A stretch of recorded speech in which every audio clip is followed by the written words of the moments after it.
अस्सलाम वालेकुम दोस्तों, रियल न्यूज़ 86 में आप सभी का स्वागत है। दोस्तों, ये नज़ारा है पार्लियामेंट का। यहाँ पर नेता प्रतिपक्ष राहुल गांधी जी ने नीट पेपर लीक का सवाल किया है। वो सवाल क्या है वो मैं आपको वीडियो में आगे बताऊंगा। पहले ज़रा देख लेते हैं कि प्रधानमंत्री नरेंद्र मोदी जी संसद के बाहर क्या कह रहे हैं। 2.5 घंटे तक देश के प्रधानमंत्री का गला घोंटने का, उनकी आवाज को रोकने का, उनकी आवाज को दबाने का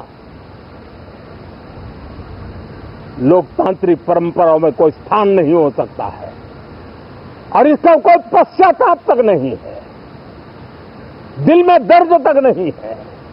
दोस्तों, अभी आपने सुना प्रधानमंत्री नरेंद्र मोदी का दुख। अब ज़रा देख लेते हैं कि संसद में अखिलेश यादव जी ने नीट पेपर के बारे में क्या कहा है। वो कहते हैं कि सरकार किसी और चीज़ का रिकॉर्ड बनाए या ना बनाए, पेपर लीक का रिकॉर्ड ये सरकार ज़रूर बनाएगी। आइए सुनते हैं।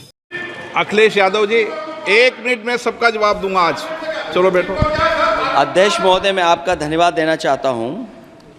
देश के बहुत महत्वपूर्ण सवाल पर आपने मुझे पूछने का समय दिया है। अध्यक्ष महोदय, ये सरकार किसी और का रिकॉर्ड बनाए ना बनाए, लेकिन पेपर लीक का रिकॉर्ड जरूर ये सरकार बनाएगी। अध्यक्ष महोदय, मुझे इसके बैकग्राउंड में नहीं जाना है कि पूछें। अध्यक्ष महोदय, मुझे बैकग्राउंड में नहीं जाना है कि कब कैसे किस संस्था को बनाया गया है। पूरे देश के छात्र इस पे आंदोलित थे।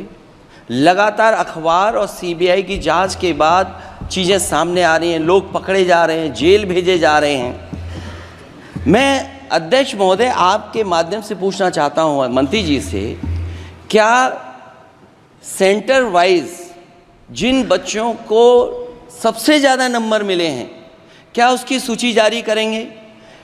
30,000 सीटें जहाँ हैं, कई सेंटर अध्यक्ष महोदय ऐसे हैं जहाँ 2,000 2,500 बच्चे पास हो गए हैं। सरकारी सीटें 30,000 हैं, कई सेंटर में 2,000 से ज़्यादा पास हो गए। कई प्रदेश के ऐसी जगह है जहाँ पर कुछ सेंटर से 600 से 650 से ज़्यादा सबसे ज़्यादा नंबर हैं। और अगर वो संस्था इतनी क्रेडिबल थी तो अध्यक्ष महोदय, जिन सेंटर्स पे ये परीक्षा हुई उन सेंटर्स का इंफ्रास्ट्रक्चर क्या था? क्या मंत्री जी ने जानकारी की थी इस बात की? अध्यक्ष महोदय, मेरे आपके माध्यम से एक ही निवेदन है कि बिना ये मंत्री जी रहेंगे तो न्याय नहीं मिलेगा बच्चों को। दोस्तों, राहुल गांधी जी ने क्या कहा है वो सुनने से पहले ज़रा हम ये सुन लेते हैं कि speaker of parliament Om Birla जी ने क्या कहा है। वो कह रहे हैं कि सारे एग्जामिनरों पर सवाल उठाना सदन के लिए उचित नहीं है। आइए सुनते हैं। और कभी भी सारे एग्जामिनरों पर सवाल उठाना सदन के लिए उचित नहीं है। ये सदन इसके लिए है भी नहीं platform. No question number 3। Speaker sir, it's obvious to the whole country. It's obvious to the whole country that there is a very serious problem in our examination system. This is not just a question of NEET, it is in all the major examinations. Now, the minister has blamed everybody except himself. Right? I don't even think he understands the fundamentals of what is going on here. आप प्रश्न क्या है आपका? आ रहा हूँ sir. Sir, ये मैं question को सेटअप कर रहा हूँ। इसलिए प्रश्न पूछते हैं। ये the issue is that there are millions of students in this country who are extremely concerned at what is going on and who are convinced that the Indian examination system is a fraud. That is what is at stake here. Millions of people believe that if you are rich and if you have money, you can buy the Indian examination system. And by the way, and this is the same feeling that the people in the opposition have.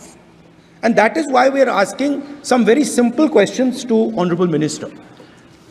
Number one, as this is a systemic issue, what exactly are you doing to fix this issue at a systemic level? Yes. That's the first question. मंत्री जी को response देना चाहिए मंत्री जी ने supreme court की बात करी, प्रधानमंत्री की बात करी, मगर मंत्री जी को शायद ये बातें समझ नहीं आ रही हैं और वो ये नहीं बता पा रहे हैं कि वो इसके बारे में क्या कर रहे हैं। सर इसके अलावा प्रधानमंत्री सवाल का जवाब नहीं दिया। राहुल जी एक और सवाल कुछ कह रहे हैं लेकर के आप पहले भी बोलते रहे हैं। नहीं, अभी मेरा भैया अभी मेरा नीट पे फोकस है, नीट क्योंकि ये बहुत जरूरी मुद्दा है युवाओं के लिए और